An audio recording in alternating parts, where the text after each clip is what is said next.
Welcome back. It's Inside the Niger Delta, the authentic voice of Nigeria's oil-rich region. Since 1999, oil-rich Delta State has been governed by the People's Democratic Party, PDP. The group within the PDP that has tenaciously held on to power is known in several political circles as the James Ibori political structure. This structure, which has successfully produced the last 3 governors of Delta State, is about to face its first major challenge. The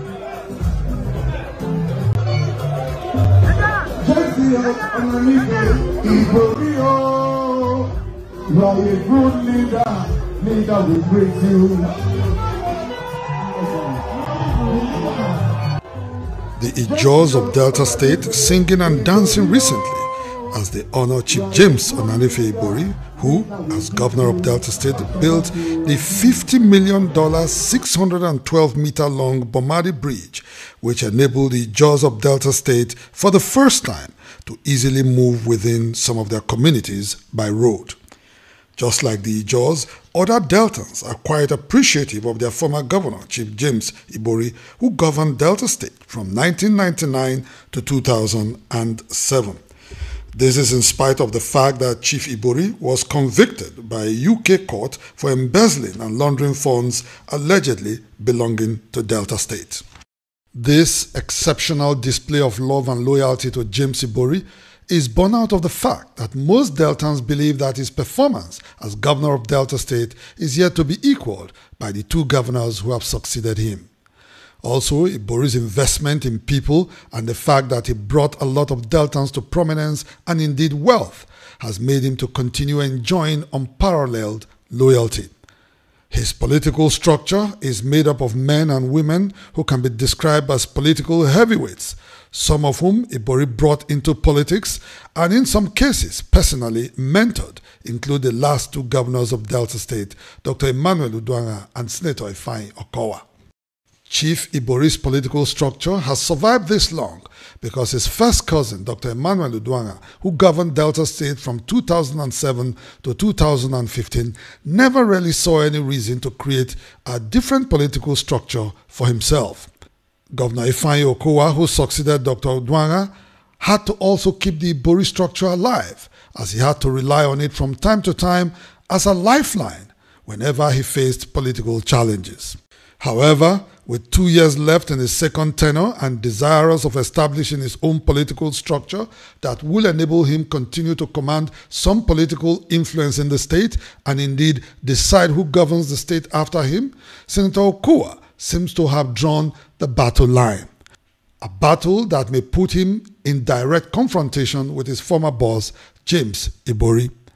Okowa's strategic positioning began earlier in the year during the local government council elections, where he was severally accused by PDP bigwigs of imposing candidates for the chairmanship position in the local government councils.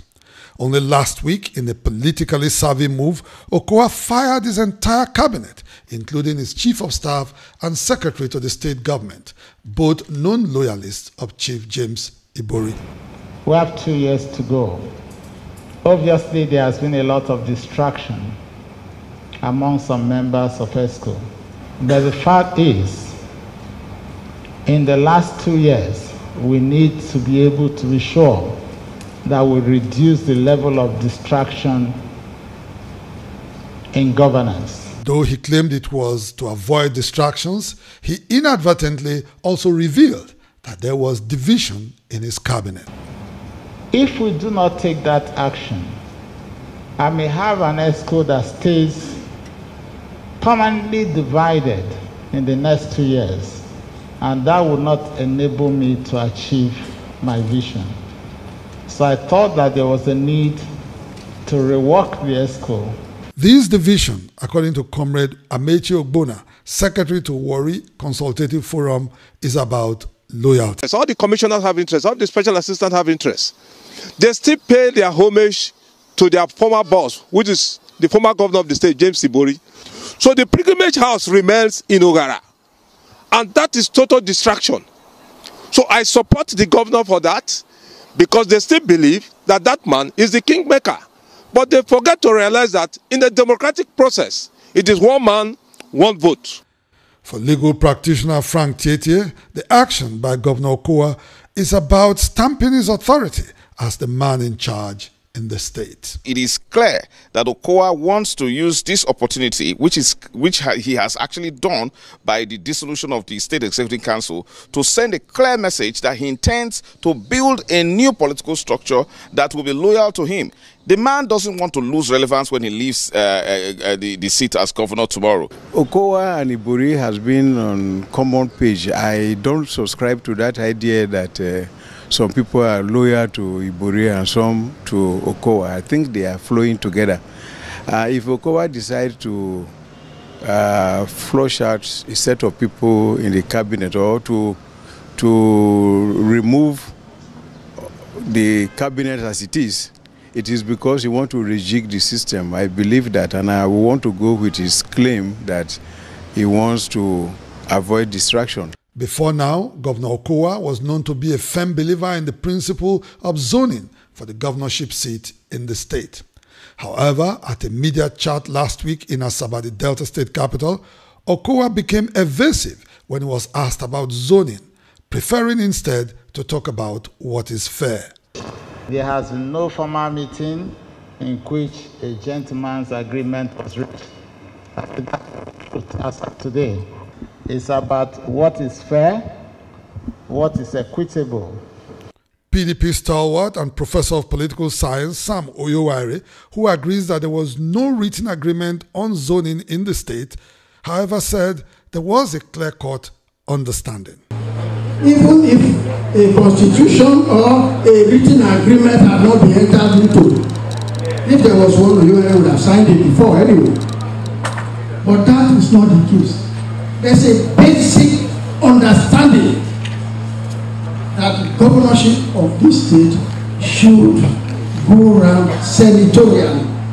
We did not, I say it with fairness, boldly, we did not start rotation of zoning on ethnic grounds.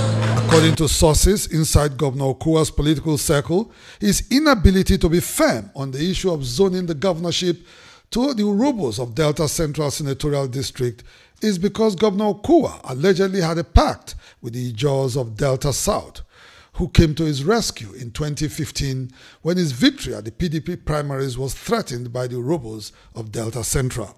In fact, when he was asked pointedly at the media chat who he was going to hand over to between the Ijos and the Urobos, he activated his evasive mood, using God as an alibi. Some people say I want to hand over to an Ijo man, some say I want to hand over to an Urobo. It's only God Almighty that knows who will be governor after me. I cannot pretend to be God, for I'm not.